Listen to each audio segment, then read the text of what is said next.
You can take the guest room or move out. My wife told me when her pregnant sister suddenly arrived with her husband. Great if you're out by the weekend.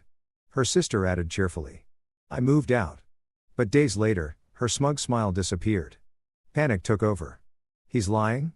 Mom, tell me he's lying. So there I was standing in my own living room. You know, the one I'd been paying the mortgage on for the past 8 years when my wife Clara decided to drop a bomb. So casual you'd think she was announcing what we were having for dinner. She had that look on her face, that specific gleam in her eye that I'd learned over the years meant trouble was brewing. The kind of look that said, I've made a decision and your opinion is adorable, but ultimately irrelevant. Her smile was so bright it could have guided ships through fog. And she clasped her hands together like she was about to announce we'd won a free vacation to Hawaii. Instead, what came out of her mouth was, my sister Bianca and her husband Trevor are moving in with us. She said it with exclamation points, actual verbal exclamation points, like this was supposed to be the most exciting news I'd heard since the invention of streaming television. Now, let me paint you a picture of my life up until this moment. My name is Graham Porter. I'm 34 years old and I work in logistics management, which is a fancy way of saying I spend my days making sure other people's stuff gets from point A to point B without anyone losing their minds. It's not glamorous, but it pays the bills. Specifically, the bills for the 3-bedroom house in the suburbs that Clara and I bought when we still believed in things like building our future together in communication.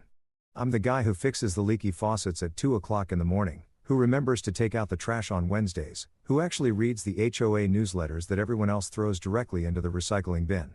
I'm Mr. Reliable, Mr. Practical, Mr. Get Stuff Done. And apparently, according to my wife's latest executive decision, I was now Mr. Displaced Person. They're moving in, I repeated, because surely I'd misheard. Maybe she said they were moving to Berlin or moving a mountain or literally anything other than moving into the house that I paid for with money I earned by sitting in traffic for an hour each way to a job that makes me want to fake my own death at least twice a week. Yes, Clara practically saying, bouncing on her heels like a contestant on a game show who just won the showcase showdown. Bianca's pregnant. Can you believe it? Finally. And they need somewhere stable to stay while they get on their feet. It's perfect timing. Perfect timing for whom exactly? Because from where I was standing, the timing seemed about as perfect as a root canal scheduled during your birthday party. But before I could formulate a response that didn't include the words absolutely and not, Bianca herself materialized in my doorway like some sort of glowing pregnancy specter. And I mean glowing. She had that whole Virgin Mary and maternity genes thing going on. All radiant skin and flowing hair and one hand perpetually cradling her baby bump like it was the Hope Diamond. She looked like she'd walked straight out of a prenatal vitamin commercial, the kind where everyone's laughing in soft focus while eating yogurt in a sunlight kitchen. Graham, she squealed, rushing over to hug me with the enthusiasm of someone who definitely wasn't about to commandeer my bedroom. Thank you so much for understanding. This means everything to us. Trevor and I are just so grateful. Understanding. I hadn't understood anything yet. I'd barely processed the initial announcement and now I was supposed to be grateful that I was being thanked for something I hadn't agreed to. This was moving faster than a con artist's 3-card money game. And I was the mark who couldn't figure out which card was the queen. We'll take the master bedroom, of course. Bianca continued, as if this were the most obvious thing in the world, as natural as gravity or taxes or the inevitability of spoilers for shows you haven't watched yet. I need the extra space for the baby stuff. And the attached bathroom will be crucial when I'm further along. You understand? It wasn't a question. It was a statement delivered with the confidence of someone who'd never been told no in her entire life. And before I could mount any kind of defense, Clara jumped in with reinforcements. You can take the guest room, she said, her tone suggesting this was actually a generous offer. Like she was doing me some kind of favor by allowing me to sleep in the smallest bedroom in the house I paid for. Or, you know, if you're not comfortable with that, you could always move out. I'm sorry. What did my wife of 6 years just suggest I move out of my own house? The house where my name was on the mortgage, where I'd personally installed the kitchen backsplash after watching 17 YouTube tutorials, where I'd spent 3 weekends painting the living room a color called agreeable gray because Clara said it would make the space feel more open. That house, Bianca, bless her tactless heart, decided to pile on. It would be great if you could be out by the weekend. Actually, she said with a smile so chirpy it could have attracted bluebirds and forest creatures to come braid her hair. That way we can start setting up the nursery right away. We've already got the color scheme picked out. Gender-neutral sage green with white accents. Very Scandinavian. Cue the laugh track because surely this was a sitcom, right? Hidden cameras were going to pop out any second, and Ashton Kutcher was going to tell me I'd been punked, and we'd all have a good laugh about that time my wife and her sister tried to evict me from my own home like I was a deadbeat tenant who'd missed 3 months of rent. But no cameras appeared, no laughing audience, just my wife and her golden child sister staring at me expectantly, waiting for me to roll over and play dead like a well-trained dog. I stood there in my living room. Correction, their living room now, apparently wondering at what point my marriage license had transformed into a hotel timeshare contract. When exactly had I signed away my rights to basic human dignity? Was it in the fine print? Did I miss the clause that said, wife reserves the right to replace husband with sister and her unemployed spouse at any time? No notice required. Trevor, Bianca's husband, chose that moment to wander in from the kitchen holding one of my beers like he owned the place, which I guess in his mind he basically did now. He gave me a little nod, the kind of acknowledgement you'd give to someone you just cut off in traffic. Barely apologetic, mostly indifferent. Trevor was the kind of guy who looked great in photos, but had the personality of a participation trophy. He worked in digital marketing, which as far as I could tell meant he posted on Instagram a lot and occasionally got paid for it. His greatest accomplishment to date was having a protein shake recipe go mildly viral. And he'd been coasting on that success for roughly 2 years. "Hey man," he said, like we were old buddies, like he wasn't currently drinking my beer in preparation for stealing my bedroom. "This is going to be great. We'll be like roommates." Very modern family dynamic. Modern family dynamic, right? Because nothing says modern quite like a 34-year-old man being demoted to guest status in his own home because his sister-in-law's uterus had finally gotten with the program. This wasn't a modern family dynamic. This was a hostile takeover with a side of emotional manipulation and a garnish of unbelievable audacity.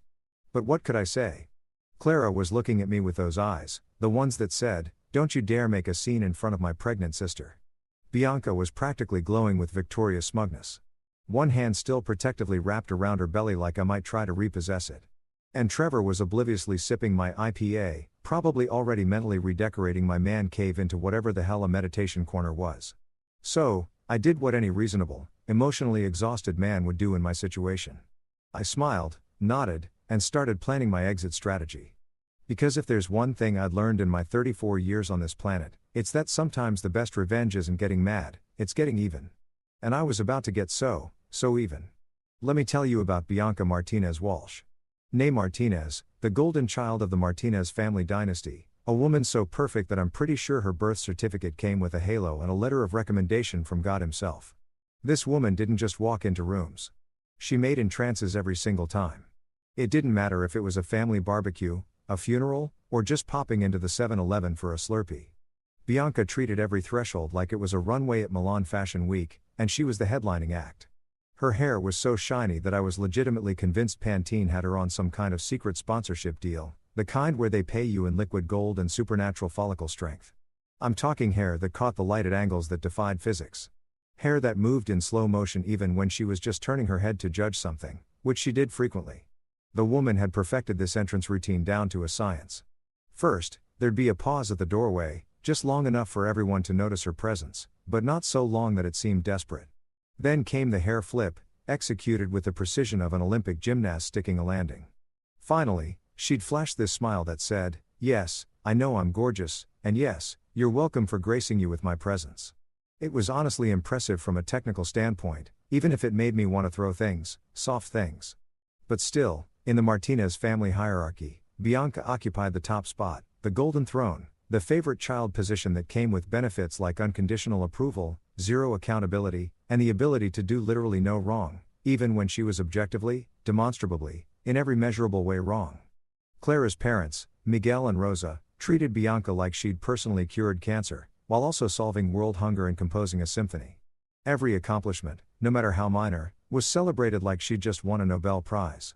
Got a promotion at work, alert the media, bought a new car, framed the purchase agreement, ordered a salad instead of fries, nominate her for sainthood. Meanwhile, Clara could have discovered a new planet and her parents would have responded with, "That's nice, dear." But did you see that Bianca reorganized her closet by color gradient? And then there was Trevor. Oh, Trevor, where do I even start with this guy? Trevor Walsh looked like he'd been designed by a committee whose only criteria was, well, photograph well at brunch. He had that whole catalog model thing going on. Square jaw, artfully messy hair that definitely took 45 minutes to look that effortlessly disheveled, and a collection of fitted Henley shirts that probably cost more than my car payment. On paper, He was perfect. In reality, he had the charisma and personality of a wet sponge that had been left in the sink for 3 days and was starting to smell a little weird.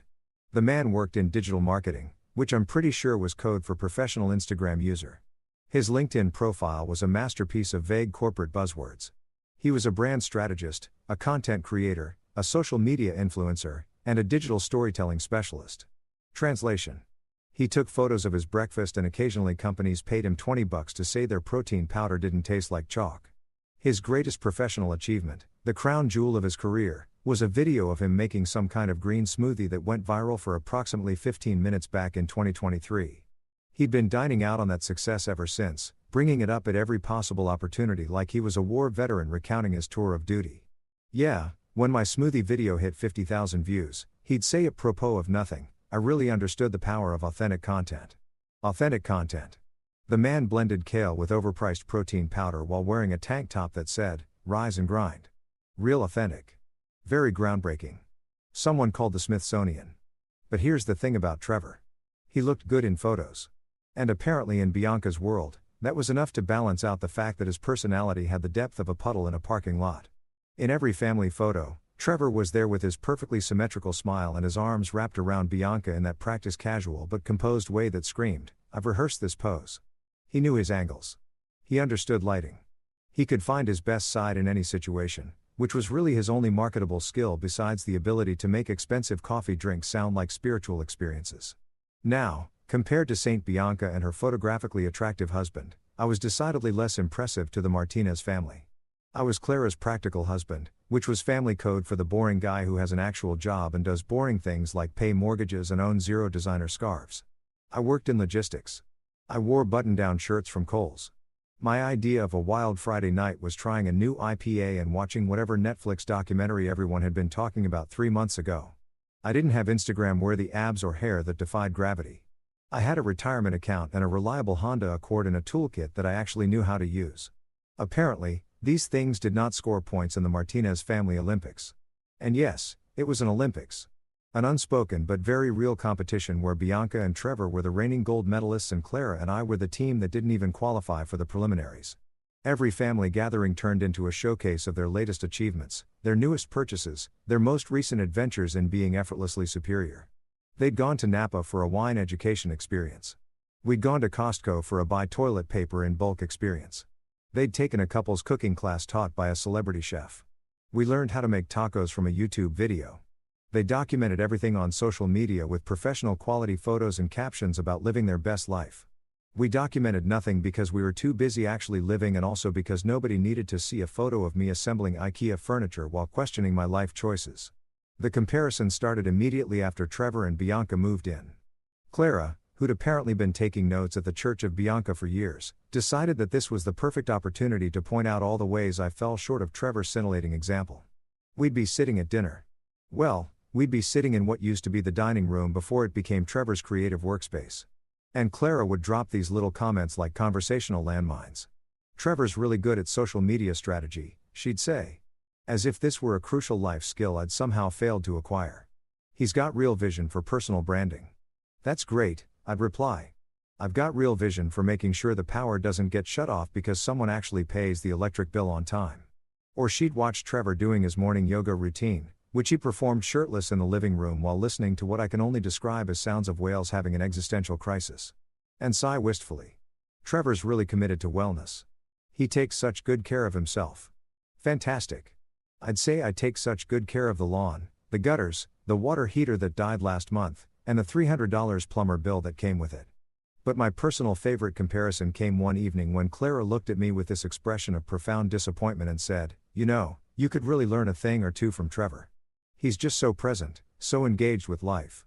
I looked up from my laptop where I was literally paying our car insurance, engaging with the thrilling life experience of making sure we didn't get arrested for driving uninsured and said what exactly? How to scroll Instagram for 6 hours without spraining a thumb. Because honestly, Clara, that's a skill I'm okay with not having. My thumbs are fine. They're fulfilled. They're living their best thumb life, doing actually useful things like, typing in credit card numbers so we can maintain our ability to participate in modern society. She didn't appreciate my sarcasm.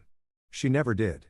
Instead, she got that look, That pinched expression that said I was being difficult on purpose, that I was deliberately missing the point, that I was too unsophisticated to understand the elevated plane of existence that Bianca and Trevor occupied. And maybe she was right. Maybe I was missing something crucial. Maybe there was some fundamental wisdom in Trevor's ability to turn drinking a smoothie into a 45-minute meditation on intentional living while I savagely chugged coffee and tried to make it to work before my boss noticed I was late again. The thing was, I didn't want to be Trevor. I didn't want to spend 2 hours at the gym every morning taking selfies between sets. I didn't want to describe my breakfast as a culinary journey. I didn't want to treat every mundane activity like it was content for an audience of strangers who'd forget about me the second they scrolled past. I wanted to be a regular human being who did regular human things without performing them for likes and validation. But apparently in Clara's eyes that made me the consolation prize, the participation trophy, the guy she settled for before she realized she could have held out for someone with better lighting and more followers. And Saint Bianca. She watched all of this with that knowing smile, that superior little smirk that said she'd always known she was better, that she'd always been the superior sister with the superior life and the superior husband. She'd glide through my house in my living room, wearing designer maternity, wear that cost more than my entire wardrobe, touching things with her perfectly manicured hands, making little comments about how cozy everything was, which was wealthy person code for small and inferior. She'd rearrange my furniture and call it optimizing the flow. She'd replace my practical kitchen items with her overpriced organic versions and act like she was doing me a favor by introducing me to $20 almond butter. This was my life now. Living as a second-class citizen in my own home. Constantly compared to a man whose greatest accomplishment was achieving minor internet fame for 60 seconds. Watching my wife transform into her sister's biggest fan while I got demoted to the help. Yeah, this was going great. Just fantastic. Living the dream. The American dream. Specifically, the version where you work your ass off only to get kicked to the curb by people who think hustling means posting motivational quotes between naps. But sure, I could learn a lot from Trevor, like how to be completely useless while somehow convincing everyone you're invaluable. That was definitely a skill worth cultivating. The actual eviction from my own bedroom didn't come with any formal paperwork, no certified letters, no legal notices taped to my door like you'd see in a normal eviction scenario. No, this was far more casual, far more insulting, and somehow far more humiliating than any official legal proceeding could have been. Instead of documents, I got my wife's smug smile. You know, the one, that particular expression that said, "I've won and you've lost. And we both know there's nothing you can do about it." It was the kind of smile you'd give someone after beating them at Monopoly. Except instead of losing a board game, I was losing my bedroom, my dignity, and apparently my spine since I just stood there taking it. And then there was Bianca. Oh, sweet chirpy Bianca, who delivered the final blow with all the enthusiasm of a kindergarten teacher announcing snack time. By she sang out, drawing out that E sound for so long. I thought she might run out of breath and pass out. Though I wasn't that lucky. Thanks for understanding. She waved at me with her fingers. That little princess wave that beauty pageant contestants do, like she was sending me off on a cruise I'd won instead of banishing me to the smallest, saddest room in my own house. This is going to be so perfect for the baby. Trevor and I really appreciate you being such a good sport about all this. A good sport, right? Because that's exactly what this was. A friendly game where everyone was having fun, and definitely not a hostile takeover of my life by people who contributed exactly nothing to the mortgage, utilities, or general functioning of the household. I was being such a good sport that I should probably get a trophy, maybe one of those participation ribbons they give to kids who come in last place just so they don't cry. Congratulations, Graham. You successfully allowed yourself to be steamrolled by your own family. Here's a ribbon and a guest room that smells like your grandmother's attic. Picture this scene. Me standing in the hallway with my arms full of clothes I just grabbed from my closet in my bedroom, watching Bianca rub her baby bump like it was a magic lamp that granted wishes. Spoiler alert, the wishes it granted were all hers, and they all involved me getting screwed over. She had one hand making these slow, deliberate circles over her stomach. The universal gesture for, I'm pregnant, therefore I'm untouchable, and you can't say anything negative to me, or you're basically a monster who hates babies and probably kicks puppies for fun. It was emotional blackmail wrapped in maternity wear, and she was working it like a pro. Trevor, meanwhile, was about as helpful as a screen door on a submarine. He stood in the doorway of what was formerly my bedroom. I'm sorry. I'm in his bedroom now, apparently. And just shrugged. That was it. One shrug. His entire contribution to this conversation was a physical gesture that said, hey man, what can you do? Survival of the fittest, except not really fittest. More like survival of the most pregnant and the most willing to be a complete doormat to said pregnant person. He didn't even have the decency to look uncomfortable about it. No guilt, no awkwardness, just a dude who'd stumbled into free housing and was smart enough not to question it. No hard feelings, right, bro? Trevor said, and I wanted to punch him just for calling me bro. We weren't brothers. Brothers don't steal each other's bedrooms. Brothers don't move into each other's houses and act like they're doing you a favor. Brothers definitely don't stand there in their expensive athleisure wear that's never seen the inside of an actual gym sipping a green smoothie in the bedroom. They just jacked from you while offering meaningless platitudes about hard feelings. None at all. I lied through my teeth because what else was I going to say? The truth. That I had so many hard feelings I could build a mountain range out of them. That every fiber of my being was screaming that this was wrong. That this was my house, my room, my life. And they were all acting like I was the hired help being reassigned to the servants' quarters. Yeah, that would have gone over real well. Clara would have accused me of being unsupportive during Bianca's delicate time. And Bianca would have probably burst into those convenient pregnant lady tears that made everyone rush to comfort her while treating me like the villain in a Lifetime movie. So I smiled, nodded, and retreated to the guest room with whatever dignity I had left, which at this point could fit in a thimble with room to spare. The guest room. Let me paint you a picture of this palace. It was the smallest bedroom in the house, barely bigger than a walk-in closet, located at the end of the hall next to the bathroom that had the noisy pipes. You know those pipes that sound like a dying whale every time someone flushes the toilet? Yeah, those pipes. The room had one small window that looked directly into our neighbor's brick wall, providing a stunning view of absolutely nothing. The carpet was this weird mauve color that I'm pretty sure was installed sometime during the Reagan administration. And it had that flat crushed texture that comes from years of neglect and the occasional storage of Christmas decorations. The closet was half the size of my Royale closet and already full of random junk. Old suitcases, boxes of Clara's childhood stuff that her mom had dumped on us. A broken vacuum cleaner that we kept meaning to fix or throw away, but had instead achieved permanent residence in storage limbo. There was a double bed that we'd bought from IKEA 5 years ago during a misguided attempt to furnish a proper guest room. And I'm pretty sure the mattress had the structural integrity of a soggy graham cracker. Every time you sat on it, it made this concerning wheezing sound like it was dying a slow death and wanted you to know about it. But the smell, oh God, the smell. It was this unique combination of mothballs, old carpet, broken dreams, and what I can only describe as grandma's attic meets abandoned storage unit. It was the smell of forgotten things, of items that had been put away and never retrieved, of air that hadn't properly circulated since the Bush administration. The first time I walked in there with my armload of displaced belongings, that smell hit me like a physical wall and I genuinely considered whether living in my car might be a more dignified option. I dropped my clothes on the wheezing bed and just stood there for a minute, taking in my new reality. This was my life now. This was what 6 years of marriage, 8 years of mortgage payments, and countless hours of home maintenance had earned me. A room that smelled like defeat and featured a lovely view of brick. I could hear Bianca and Trevor in my old room, already making themselves at home, probably sprawling across my king-sized bed and enjoying the attached bathroom with a good water pressure that I personally fixed last year when the shower head was acting up. That night, I lay on the wheezing bed, staring at the ceiling, which had a water stain shaped suspiciously like Florida, and thought about how I'd gotten here. At what point had I become so expendable? When did I transform from husband and partner to that guy who pays for stuff and can be moved around like furniture? I replayed the conversation in my head, looking for the moment where I could have said no, could have stood my ground, could have pointed out that this was actually insane and no reasonable person would think this was okay. But every time I imagined standing up for myself, I could see Clara's face, that disappointed look she'd perfected over the years. The one that said I was being selfish and small and not the man she thought she'd married. I could see Bianca's shocked expression, her hand flying to her baby bump in dramatic protection, tears welling up in her eyes as she gasped about how she couldn't believe I'd be so cruel to a pregnant woman who just needed help. I could see Trevor shaking his head sadly, probably posting something on Instagram about toxic masculinity and the importance of family support during life transitions. And I could see Clara's parents, Miguel and Rosa, looking at me with such profound disappointment. Their golden daughter's needs being denied by her unreasonable husband. They'd tell everyone at their church, their friends, their bingo group.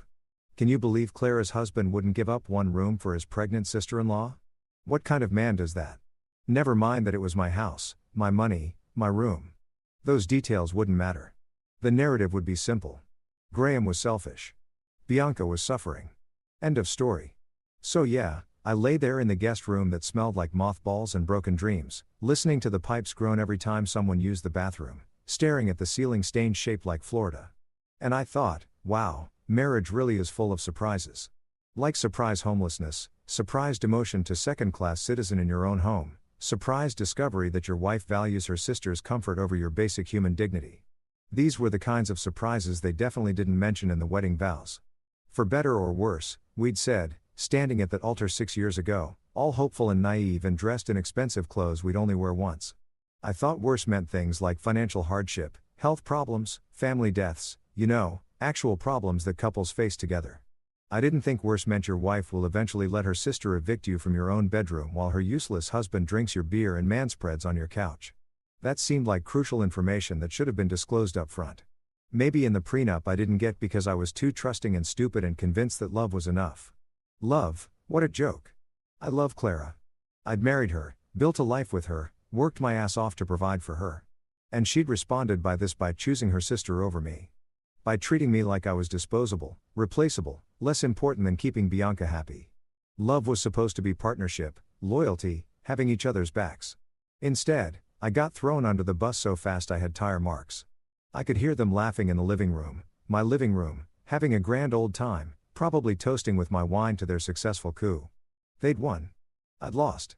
And the prize was my own house, my own life, my own dignity. Congratulations to them. But as I lay there in that terrible room, something started to shift in my brain. Maybe it was the smell of mothballs finally killing enough brain cells to affect my judgment. Maybe it was rock bottom finally giving me something solid to push off from. Maybe I just snapped. Whatever it was, a thought crept into my head and wouldn't leave. What if I actually left? Not just to the guest room.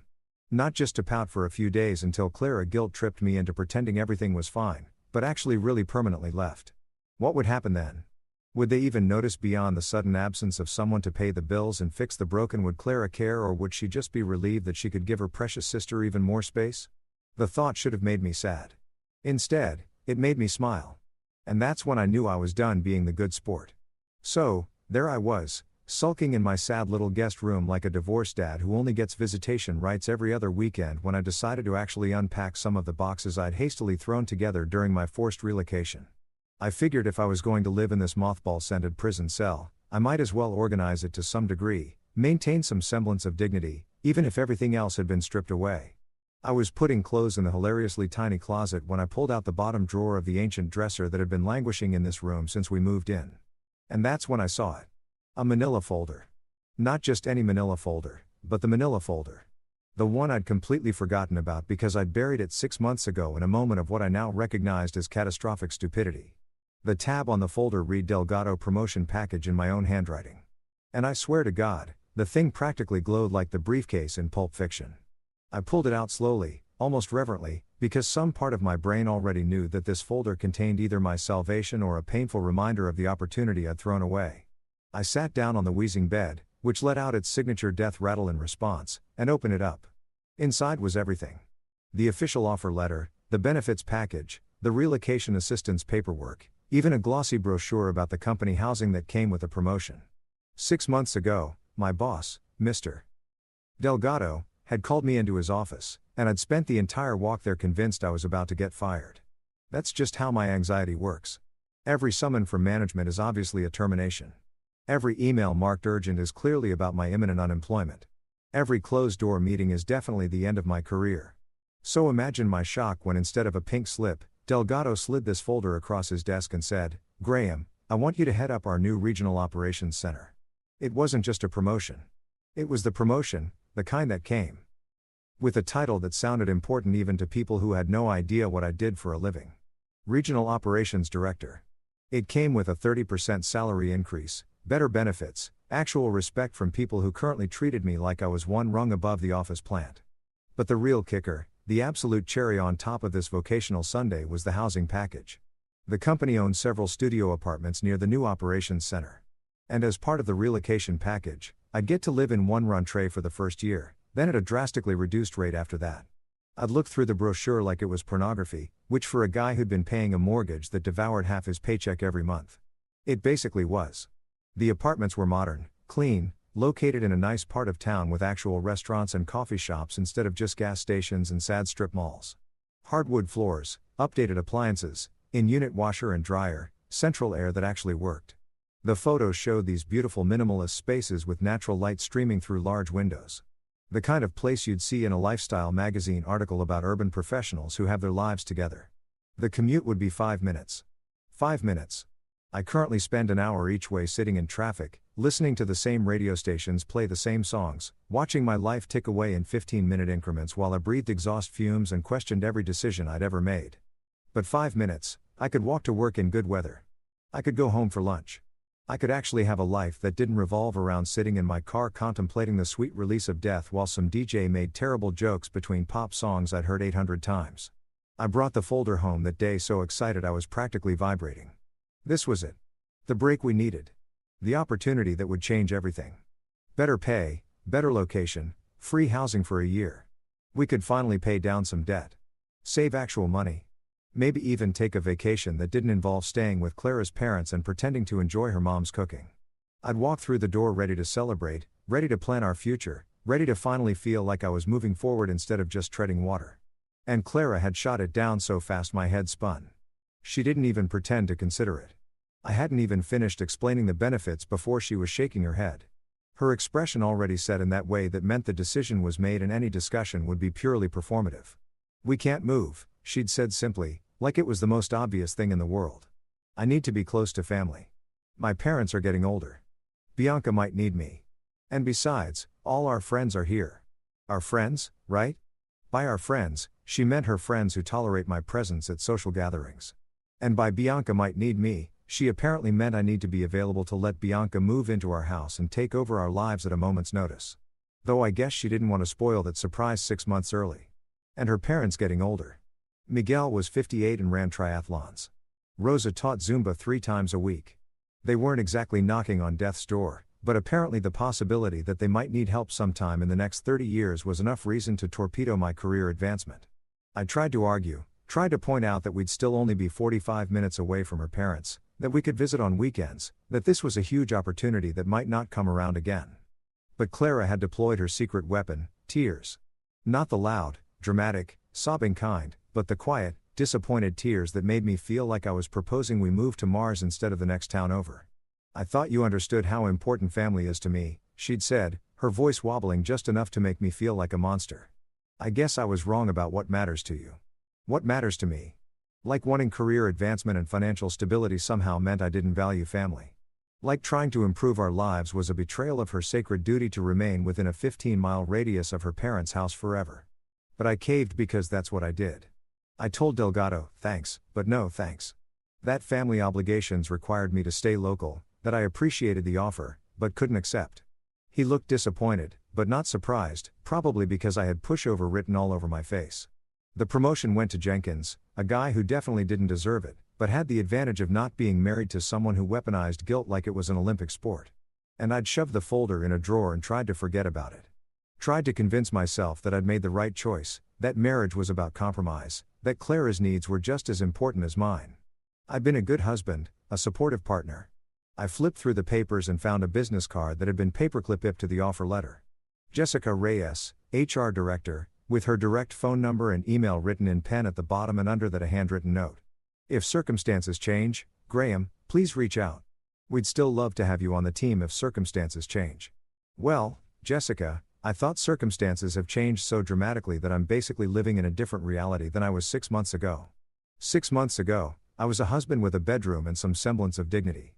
Now I was a guest in my own house, sleeping in a room that smelled like my grandmother's attic if my grandmother had given up on life and started a mothball collection. I sat there on that terrible bed, holding that folder like it was the Holy Grail, and my brain started doing math. The timeline of the universe suddenly snapped into sharp focus. I turned down the job 6 months ago to stay close to Clara's family. And what had happened immediately after?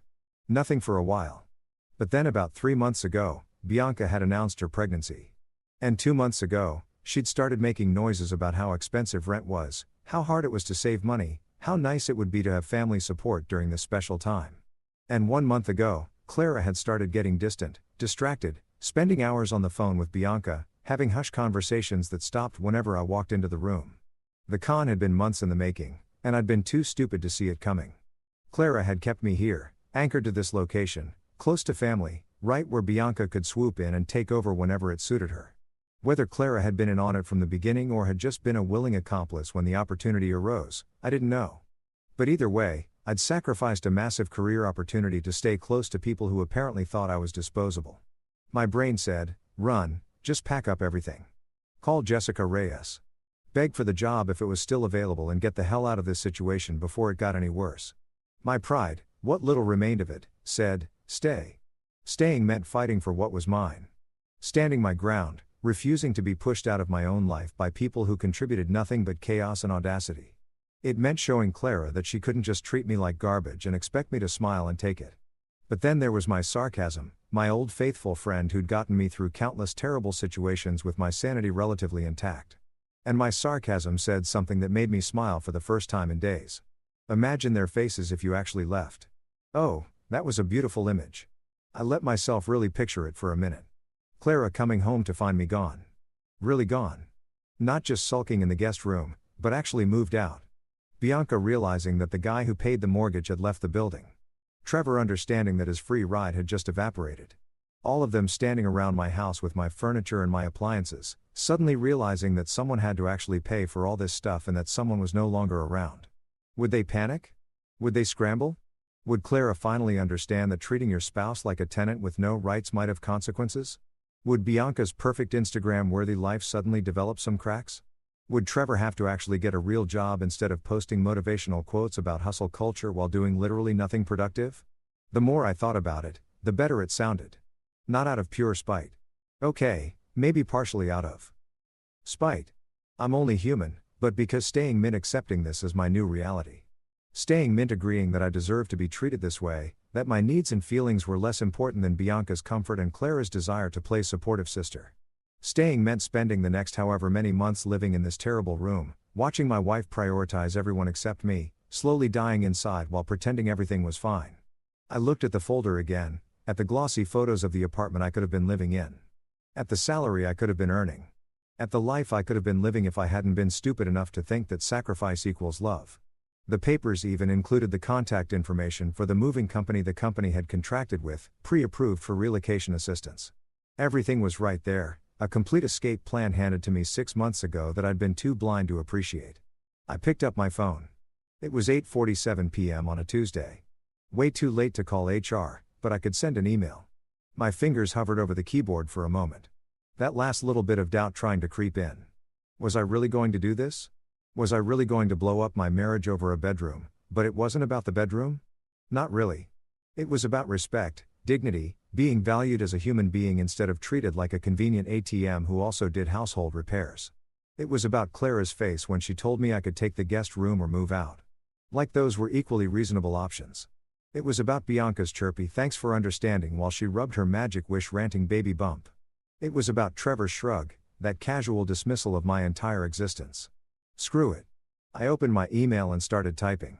Saturday morning arrived with the kind of perfect weather that made you believe in divine intervention. Clear skies, mild temperature, just enough breeze to keep things comfortable. God himself was apparently on my side for this glorious exodus.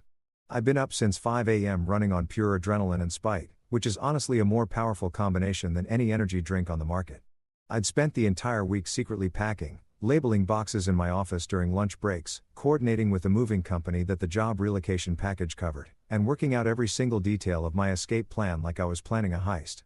Ocean's 11 had nothing on me. I was Ocean's 1, solo operation, maximum efficiency, zero regrets. The moving truck pulled up at exactly 8 a.m., right on schedule, and I swear I heard angels singing. It was one of those big professional trucks with the company logo on the side. The kind that said, "This isn't some amateur operation with a buddy's pickup truck and a case of beer." This was legitimate, organized, and most importantly, already paid for by my new employer.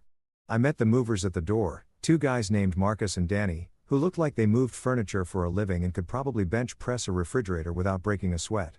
They had clipboards. They had dollies. They had that professional efficiency that comes from doing this job 1,000 times. I loved them immediately. Everything on this list goes. I told Marcus, handing him the inventory, I'd carefully prepared. If it's labeled with a blue sticker, it's mine. If it's not labeled, leave it. Marcus scanned the list and let out a low whistle. You taking everything, huh? This a divorce? Not yet, I said cheerfully. But I'm working on it. Danny laughed. Brother, I've done a lot of these moves. The satisfaction on your face right now. I've seen it before. You're about to make somebody's day very bad, aren't you? Danny, my friend, I said, clapping him on the shoulder. I'm about to make several people's days very bad, and I'm going to enjoy every second of it. We got to work. I'd been strategic about my sticker placement throughout the week, marking everything I'd purchased with those little blue dots you use for garage sales. The couch. Mine. I bought it 3 years ago when Clara's old one finally died after she spilled an entire glass of red wine on it. Blue sticker. The TV. Mine. A birthday present to myself that Clara had initially complained was too big until she wanted to binge watch her reality shows on it. Blue sticker. The coffee maker. Mine. Purchased after the old one broke and Clara said she'd get around to replacing it but never did. Blue sticker. The dining table and chairs, mine, bought when we moved into this house because Clara's parents' hand-me-down table was literally held together with duct tape and prayers, blue stickers on every piece. I was in the kitchen directing Marcus toward the coffee maker when I heard footsteps on the stairs.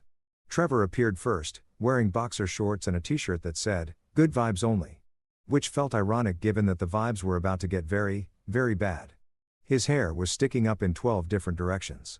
And he had that confused, just woke up expression that would have been funny if I wasn't busy orchestrating his eviction from comfort. "Dude," he said, rubbing his eyes like maybe he was hallucinating. "What's going on? Why are there movers here?" "I'm moving out," I said simply, wrapping the coffee maker's cord around its base. "Didn't Clara tell you moving out? Like moving out? Is there another kind of moving out I'm not aware of?" "Yes, Trevor. I'm moving, relocating, departing, exiting stage left, leaving this blessed household to you fine people." He blinked at me, his brain clearly struggling to process this information at 8 a.m. on a Saturday. "But you're really taking everything? Like everything? Everything?" "Yep," I said cheerfully, handing the coffee maker to Danny. "Even the toaster. Speaking of which, you might want to learn how to make toast without burning down the kitchen. Don't burn the baby's waffles when it arrives." Trevor's face went through several expressions in rapid succession. Confusion, concern, dawning horror. "Wait, the toaster, too? But we don't have another." "Not my problem anymore, bro," I said, slapping a blue sticker on said toaster and adding it to Di's armload. "Should have thought about that before you moved into my bedroom." That's when Bianca came thundering down the stairs, or as close to thundering as a pregnant woman in a silk nightgown can manage. Her hair, usually so perfectly arranged, was in a messy bun, and her face had that pillowcase look of someone who'd been sleeping hard and did not appreciate being woken up by the sounds of furniture moving. "What is happening, Graham? Why are there strange men in our house?" "Our house? Our house?" The audacity of this woman was truly breathtaking. "They're movers, Bianca. And it's not our house. It's technically Clara's house, which is about to become Clara's problem." I gestured around the increasingly empty living room. "I'm taking my stuff. You know, the stuff I bought with my money from my job. Turns out it's mine, and I'm allowed to take it when I leave. You can't just take everything." Bianca's voice hit that high-pitched frequency that probably annoyed dogs 3 blocks away. That's crazy. What are we supposed to sit on? What are we supposed to watch TV on? You're being completely unreasonable." Marcus paused in the middle of unplugging the TV, looked at me, and raised an eyebrow. I nodded, and he continued disconnecting cables. "Well, Bianca," I said, adopting my most reasonable tone, the one you'd use to explain basic concepts to a particularly slow child. "You could sit on the floor. It's very trendy right now. Very minimalist. Very Japanese. I hear it's great for your posture. As for TV, you've got phones, don't you? Trevor's always on his anyway. Just hold it really far away and squint." "This is insane," she sputtered, her hand automatically going to her belly in that protective gesture she deployed whenever she wanted to remind everyone she was pregnant and therefore beyond criticism. Clara, get down here." Clara appeared at the top of the stairs in her bathrobe, looking like she'd been expecting this, but hoping it wouldn't actually happen. That's the face of someone whose bluff just got called, whose gamble just crashed and burned. She came down slowly, each step deliberate, and I could see her brain working overtime, trying to figure out how to spin this, how to make me the bad guy, how to guilt me into backing down. "Graham," she said carefully, using that calm, condescending tone she'd perfected over 6 years of marriage. "What are you doing? What does it look like I'm doing?" "I'm moving out. You said I could take the guest room or move out. I'm choosing option B, surprise." "I didn't think you'd actually," she started, but I cut her off. Didn't think I'd actually leave? Yeah, I got that impression. Funny thing about treating people like they're disposable. Sometimes they take the hint and actually dispose of themselves from the situation. Who knew? Marcus and Danny were working with impressive efficiency, clearly enjoying the drama while maintaining professional demeanor. They'd moved on to the dining room, and Marcus was already unscrewing the legs from the table. Trevor watched with increasing horror as each piece of furniture disappeared, like watching his comfortable lifestyle evaporate in real time. "You're really taking the dining table?" Trevor asked, his voice cracking slightly. "Where are we supposed to eat?" "I don't know, man. Maybe you could use that creativity you're always posting about on Instagram. Manifesting and abundance and all that. Manifest yourself a table. Use the power of positive thinking. Ask the universe to provide." I couldn't keep the sarcasm out of my voice even if I'd wanted to. "Or here's a wild idea. You could buy one with money from a job. You know what those are, right?" His face flushed red, but he didn't have a comeback because we both knew he hadn't paid for a single thing in this house. He'd been living rentree in my space, eating food I paid for, using utilities I covered. And now reality was crashing down like a house of cards in a wind tunnel. Bianca had moved on to a different strategy. Tears. Not the quiet, dignified kind, but the loud, heaving sobs of someone who's used to crying getting them what they want. "How could you do this to us?" "To me? I'm pregnant. We need stability. You need to figure it out," I said, not unkindly, but not sympathetically either. Like adults do, like I've been doing for years while you all treated me like the hired help. "You wanted my room. You got it. You wanted me out of the way. Mission accomplished. But you don't get to have the room and all my furniture and my financial support. That's not how this works." Clara was still standing on the bottom stair, frozen, watching Marcus and Danny load the couch onto the dolly. The couch where she'd spent countless hours watching her shows, where she'd napped on Sunday afternoons, where she'd sat with Bianca planning their perfect nursery setup for my bedroom. "Graham, can we please talk about this privately?" "No," I said simply. "We had weeks to talk about this privately. You chose to have this conversation publicly when you announced to everyone that I was being moved to the guest room. You chose public, so we're staying public. Marcus, the couch looks good. Watch the door frame on your way out." "You got it, boss," Marcus said, and I swear I saw him smirking.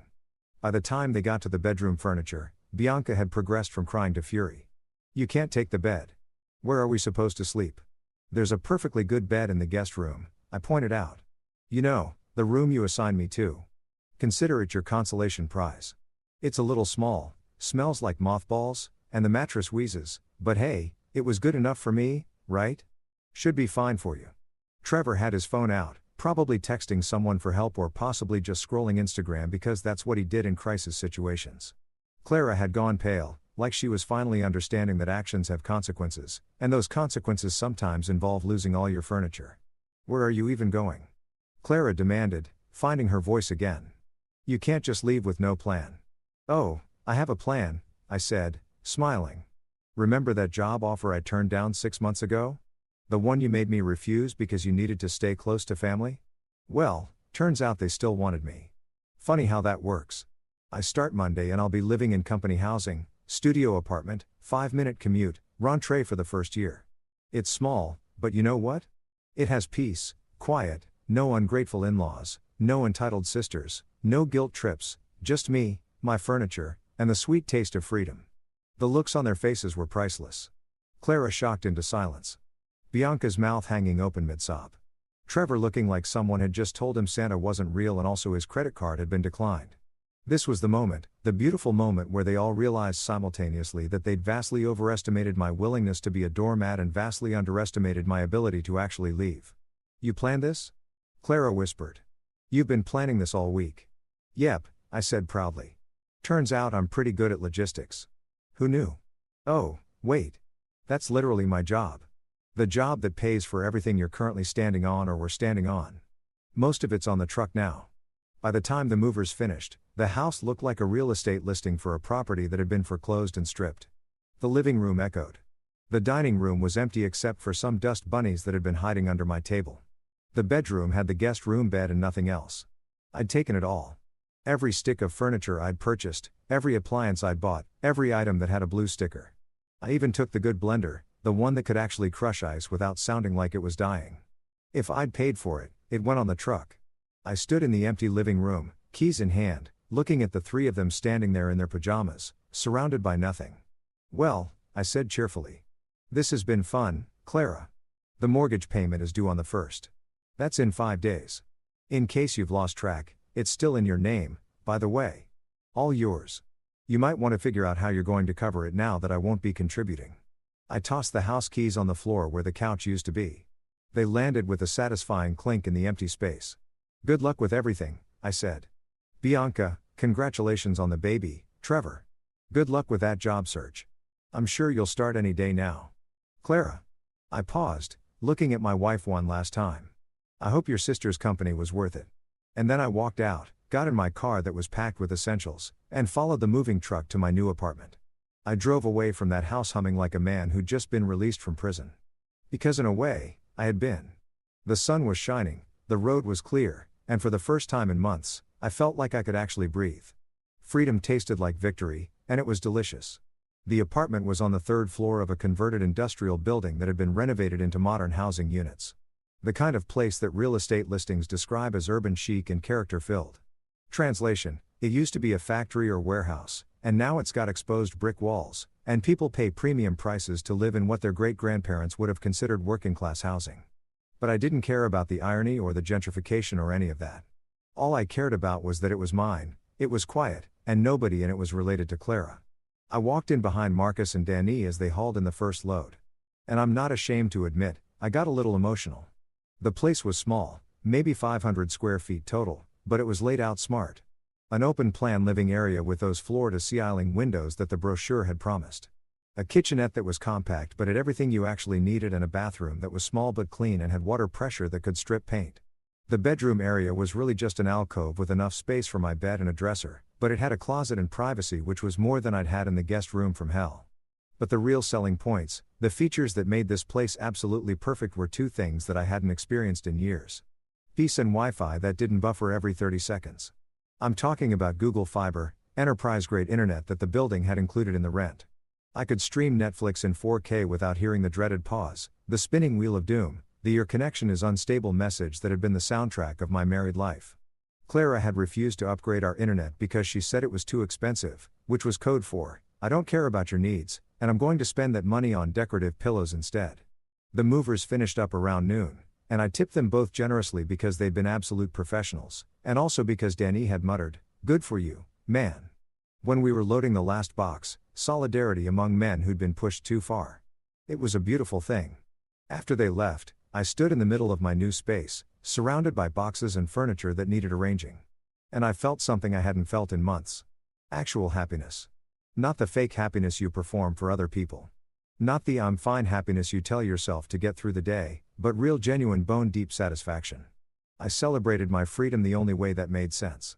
I made coffee. Not just any coffee, but coffee made in my coffee maker. The one I'd bought, the one that had the settings programmed exactly how I liked them, the one that Clara had always complained made the kitchen counter look cluttered. I made a perfect cup, added the exact amount of cream I preferred. Another thing Clara had judged me for. Apparently, real men drank it black, and I sat on my couch in my apartment and just existed for a minute. No screaming, no guilt trips, no passive-aggressive comments about how I loaded the dishwasher wrong or folded the towels incorrectly or breathed too loudly during her reality shows. No Bianca floating through rooms like a pregnant ghost, rearranging my stuff and making helpful suggestions about how I could improve my life by being more like Trevor. No, Trevor himself sprawled on my furniture like a starfish, scrolling through Instagram and occasionally looking up to deliver some profound wisdom he'd learned from a motivational quote superimposed over a sunset. Just silence, beautiful, golden, perfect silence, and Netflix loading at full speed without buffering. I spent the afternoon unpacking and arranging furniture, which sounds boring, but was actually therapeutic. Every box I opened, every item I placed was a deliberate choice that nobody questioned or criticized. I wanted my TV at a certain angle done. No debate about Fune or whether it would create bad energy or whatever nonsense Clara had read in her wellness blog that week. I wanted my books organized by genre instead of color. Boom. Organized by genre because this was my space and I could alphabetize my life however I damn well pleased. The apartment started to take shape, and yeah, it was small, but it was efficient. Everything had a place. Everything made sense and everything was mine. I brought my desk, my gaming setup that Clara had always complained took up too much space. My collection of craft beers that I'd been hiding in the back of the fridge because Bianca said they looked trashy. I arranged them proudly in my new fridge, labels facing out, organized by brewery. They look beautiful. They look like freedom. By the time evening rolled around, I was exhausted, but in the best way. The way you feel after a productive day, not the soul-crushing exhaustion of living with people who drained your energy like emotional vampires. I ordered pizza because I could, because nobody was going to judge my food choices or suggest I should be eating more vegetables or point out that carbs after 6 p.m. were basically poison. I ate pizza on my couch, watching whatever I wanted on my TV, and it was the best meal I'd had in months. That's when my phone started blowing up. I'd been ignoring it all day, letting it sit face down on the counter while I unpacked and organized and generally enjoyed my newfound peace. But curiosity got the better of me, so I picked it up during a commercial break. Old habits die hard. And Holy Mother of God, it was a disaster zone. 15 missed calls from Clara. 15. That wasn't "I'm worried about you calling." That was, "I need something from you and you're not responding fast enough" calling. There were also 22 missed calls from Bianca, which was actually impressive given that she'd probably had to call with one hand while dramatically clutching her baby bump with the other. Even Trevor had tried calling, which meant Clara or Bianca had literally forced him to because Trevor's natural response to conflict was to scroll Instagram until the problem went away. The voicemails were a journey. Clara started off calm and reasonable. "Graham, call me back. We need to talk about this." By voicemail number 5, she progressed to angry. "This is ridiculous. You can't just leave without discussing it properly." By voicemail 10, she was in panic mode. "Graham, please, we need to figure this out. The mortgage is due soon." And by voicemail 15, she'd apparently reached acceptance mixed with fury. "Fine, be that way, but you're going to regret this." Bianca's voicemails were less of an emotional journey and more of a consistent theme of outrage. Every single one was some variation of, "How dare you? This is so selfish and what are we supposed to do now?" One particularly memorable message included her saying, "You've left us with nothing." Which would have been more impactful if it wasn't demonstrably false. I'd left them with a house, utilities that were still connected, and whatever furniture Clara had bought herself, which admittedly wasn't much because she'd always insisted we use my money for practical purchases while her money went to investments, like scented candles and decorative throws. Trevor's single voicemail was actually kind of sad. He sounded genuinely confused, like a kid who just found out his parents weren't going to buy him the toy he wanted. "Hey, man. Graham, it's Trevor. Listen, I think maybe we got off on the wrong foot here. Can we talk? Bianca is really upset. And Clara's like freaking out and I don't really know what to do here. Could you maybe bring back the coffee maker? Just the coffee maker. Man, we don't know how to work the cheap one." I sat there listening to these messages, eating my pizza, and felt exactly zero guilt. Actually, that's not true. I felt negative guilt. I felt anti-guilt. I felt vindicated, justified, and more certain than ever that I'd made the right call. They'd treated me like a resource to be exploited. And now that the resource had removed itself, they were panicking. Not because they missed me as a person, but because they missed what I provided: money, labor, and a steady supply of stuff they'd convinced themselves they were entitled to. The text messages were even better. Clara had sent a novel's worth of texts ranging from apologetic to accusatory to desperately practical. "We need to talk about the mortgage. You can't just abandon your responsibilities. I'm sorry if you felt unappreciated, but this is extreme. How am I supposed to pay for everything? Bianca needs stability right now. You're being incredibly selfish. Please just come back so we can discuss this like adults." Like adults, right? Because adults give away their bedrooms to their in-laws and sleep in mothballs guest rooms without complaint.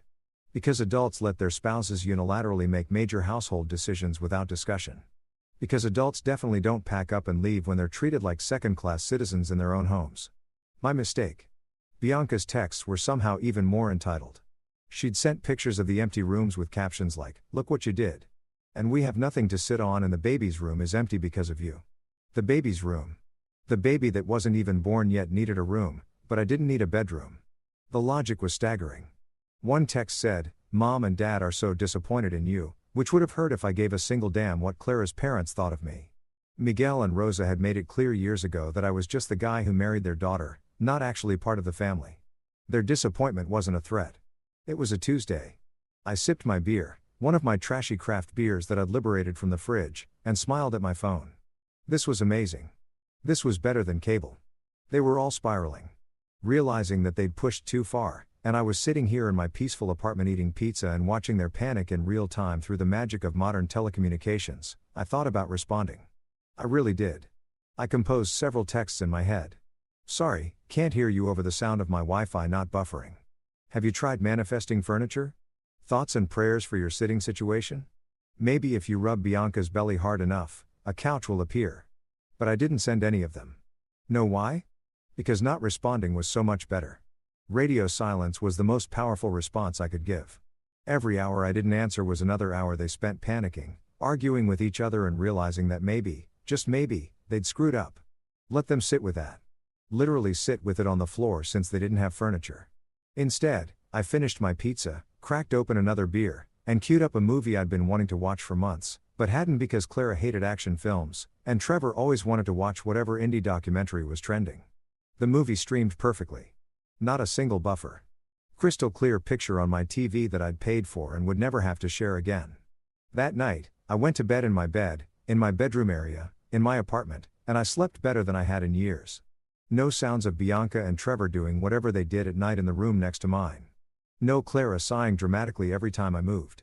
No Trevor's alarm going off at 5 a.m. for his morning Instagram photo shoot that he called sunrise motivation content. Just quiet darkness and the comfortable knowledge that I was exactly where I deserved to be.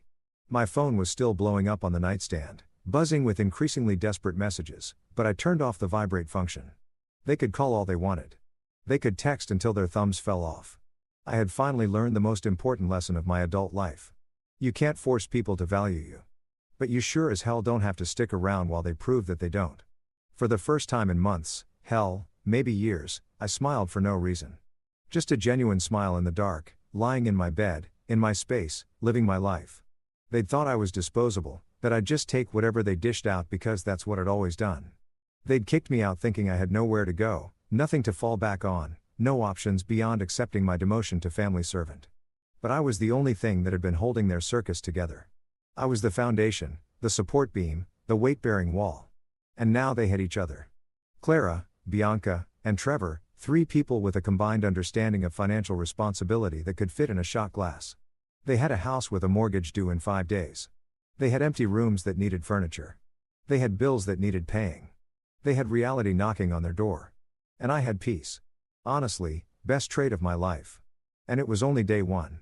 A few days into my new life of blissful solitude, I realized I'd made one critical error in my escape plan. I'd forgotten to update my mailing address with about 17 different companies. And some important stuff was probably still being delivered to the old house. Specifically, my new insurance card and the title to my car that I'd been waiting on from the DMV. So, despite every instinct in my body screaming, "Don't go back there," I had to make one more trip to enemy territory. I drove over on a Wednesday afternoon, timing it for when I figured Clara would be at work and the golden couple might be out doing whatever unemployed people do during the day. Probably a juice cleanse or a couple's yoga class or some other activity that costs money they didn't have. I had my key. Wait, no, I didn't. I'd thrown it on the floor during my dramatic exit. Crap. I knocked on the door of my former residence like a stranger, which felt both ironic and completely appropriate. Clara answered, and she did not look good. Her hair was up in a messy bun that was messy in the "I haven't washed this in 3 days" way rather than the trendy way. She was wearing sweatpants and an oversized t-shirt, and her eyes had that puffy quality that comes from either crying or not sleeping or both. For a split second, I almost felt bad. Almost. "Graham," she said flatly. "Come for more stuff to take." "Just here for my mail," I said, keeping my voice neutral. "Insurance card should have arrived by now." She opened the door wider and I walked into what used to be my house. The place looked like a sad showroom for furniture stores going out of business, a couple of folding chairs in the living room, a card table in the dining area, and I could see through to the kitchen where Bianca was standing with her arms crossed like a security guard at a nightclub who just spotted fake IDs. Well, Bianca said as I entered the kitchen where the mail was always dumped on the counter. "Look who decided to show up. The ghost of husbands past." "Good to see you, too, Bianca," I said, rifling through the stack of envelopes. "Love what you've done with the place. Very minimalist, very broke college student chic." That's when Clara came in behind me, and I could feel the temperature in the room drop about 20 degrees. They positioned themselves like they'd rehearsed this. Clara by the doorway blocking my exit. Bianca by the counter blocking my access to the rest of the kitchen. It was an ambush. I'd walked right into the mob's HR department. You stripped the house. Clara yelled. And wow, we were starting at volume level 10. No warm up, no small talk, just straight to screaming. You took everything, Graham. Everything. I looked up from the mail, found my insurance card, score, and raised an eyebrow. Correction, I said calmly, which I knew would infuriate her more than yelling back. I reclaimed my investments. There's a difference. Your investments? Bianca's voice could have shattered glass. She stepped closer, one hand protectively on her belly, because of course it was. You can't just take everything without permission. That's theft. Oh, this was rich. This was beautiful.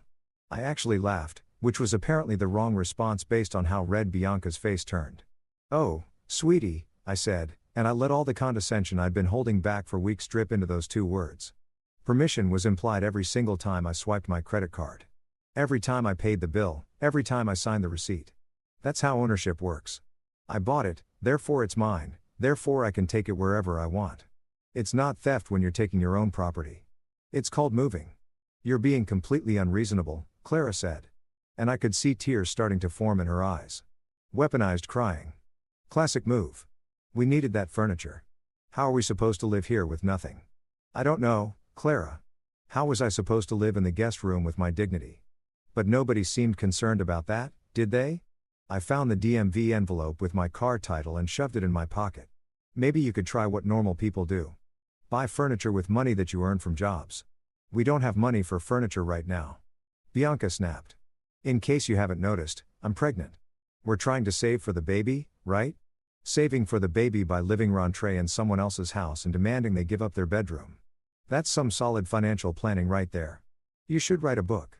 How to mooch your way through pregnancy. A guide to entitlement. Where was Trevor during all this? I looked around and spotted him sitting in the corner on one of those folding chairs, scrolling through his phone like his device held the secrets to world peace, or at least an escape route from this conversation. He was wearing noise-canceling headphones, actual headphones. His wife and sister-in-law were in a screaming match with the guy who used to pay their bills, and Trevor was listening to a podcast or lofi beats or whale sounds or whatever the hell he filled his empty head with. Don't you have anything to say? I called over to him.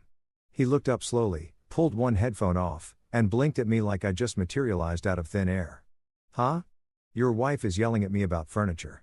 Want to contribute to the conversation? Maybe offer to get a job and buy some? He looked at Bianca, then at Clara, then back at his phone. The vibes are really off in here, man, he said, and put his headphone back on. The vibes. The vibes were off. This man's entire contribution to the crisis was a comment about vibes. I started laughing. I couldn't help it. This was the guy Clara thought I should learn from. This was the superior husband, the better example, the man who understood what really mattered in life. And what mattered to Trevor, apparently, was avoiding conflict and maintaining his good vibes at all costs. You know what? I said, still chuckling. This has been fun, but I've got my mail and I've got a life to get back to. You ladies have a great time figuring this out. Trevor, keep those vibes immaculate, buddy. I headed for the door and Clara tried one more time. Graham, wait. Can we please just talk about this like adults? We made a mistake, okay?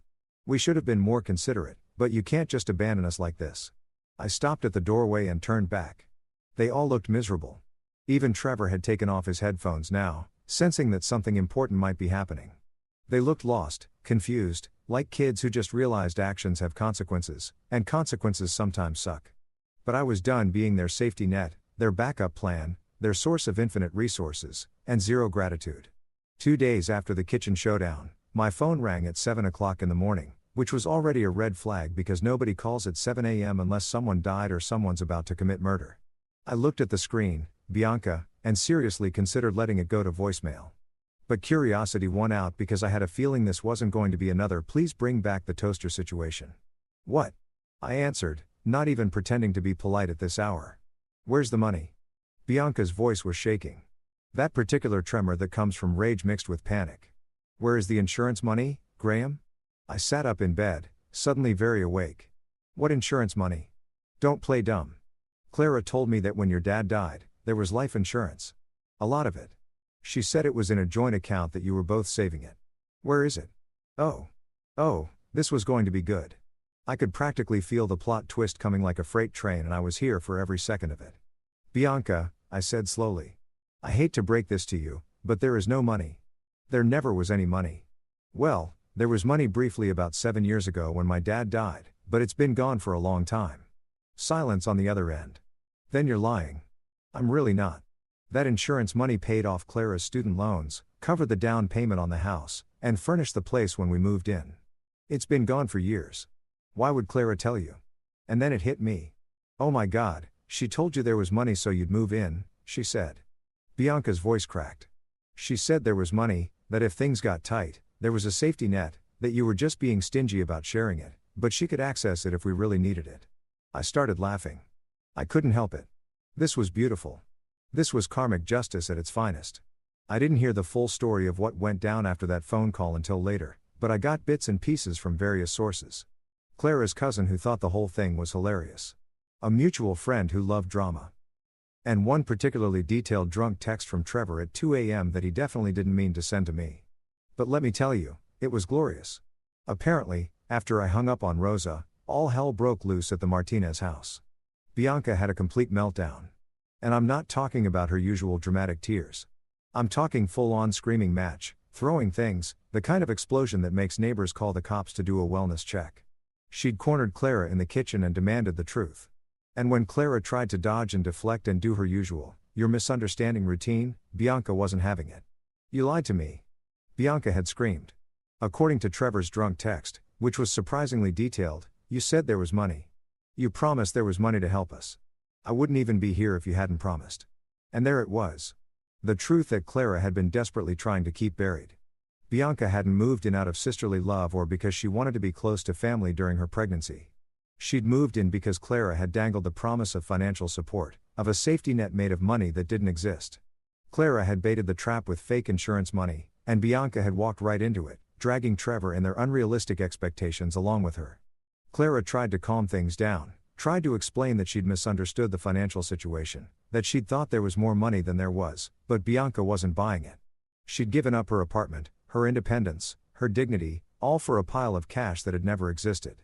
Trevor, for once in his useless life, actually looked up from his phone. He was panicked, really panicked, because suddenly he realized his sugar in-law fund had completely dried up. How are we supposed to afford anything? Trevor had apparently asked, which was rich coming from a guy whose greatest contribution to household finances was occasionally getting paid $20 for an Instagram post. "You said Clara would help us. You said there was money." The Martinez parents just watched their golden daughter's perfect life implode in real time. Miguel sat there with his head in his hands while Rosa tried to mediate. But even she couldn't spin this disaster into something positive. This wasn't just a family squabble. This was fraud, manipulation, and lies. All wrapped up in a pregnancy announcement and tied with a bow made of entitlement. Meanwhile, I was at my apartment leaning against my fridge. Well, the space where my fridge used to be in their kitchen, but you know what I mean. Enjoying the free entertainment that was my former family destroying itself from the inside. I hadn't done anything except tell the truth. I hadn't manipulated anyone, hadn't lied, hadn't promised things I couldn't deliver. I just removed myself from their dysfunctional circus. And apparently, my absence was the pin that popped their balloon of delusion. The best part came when I decided to drop one final truth bomb. I texted Clara. Just a simple, straightforward message. "By the way, the mortgage still 6 years left on the payment plan. $1,200 a month, due on the 1st. Your name only. Have fun figuring that out now that your imaginary money is gone and your real money source has left the building." Her response came back almost immediately. "You're," and I replied, "Maybe, but I'm in with my own apartment, my own furniture, and exactly 0 pregnant in-laws. How's your situation working out?" She didn't respond after that. Weeks passed and the updates kept rolling in through the grapevine like the world's most satisfying soap opera. Turns out when you build your entire life on lies and other people's money, things tend to collapse pretty spectacularly. Who knew? Clara sold the house not for a profit, mind you. She sold it at a loss because she needed out fast and couldn't afford the mortgage payments on her own.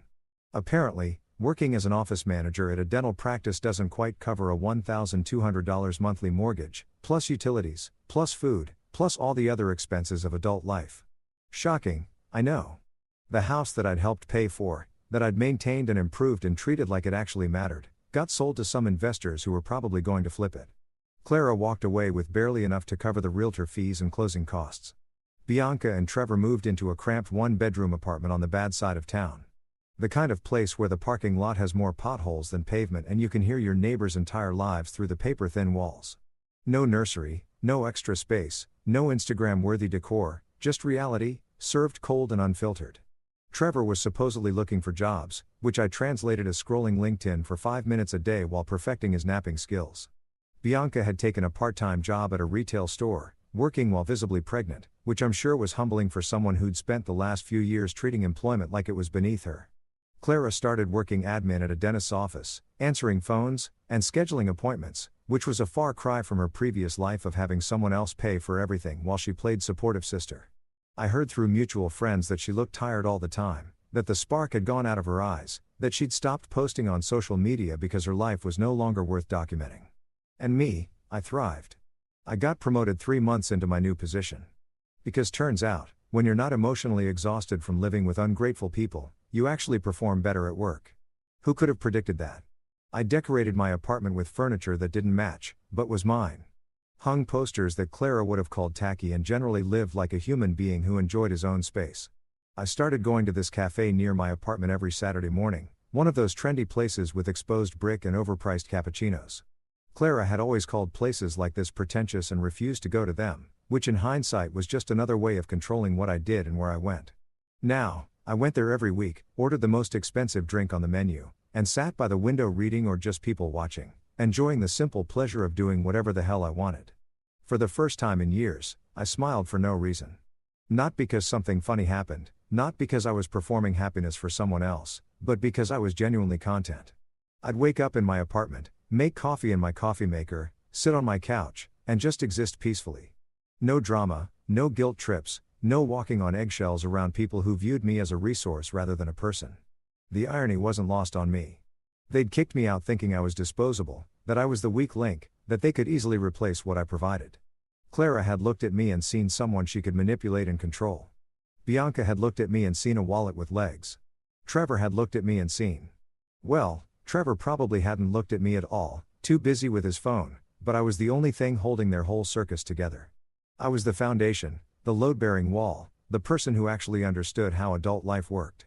I paid the bills, fixed the broken things, planned for the future, and handled reality while they lived in their fantasy world of Instagram aesthetics and imaginary money.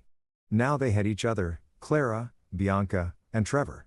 3 people with a combined understanding of financial responsibility that could fit in a shot glass with room for more delusion. They had bills they couldn't pay, jobs they didn't want, and apartments they couldn't afford. They had reality, and reality was not as forgiving as I'd been. And I had peace. I had my Wi-Fi that didn't buffer. I had my blender that made perfect smoothies without anyone judging me for using it.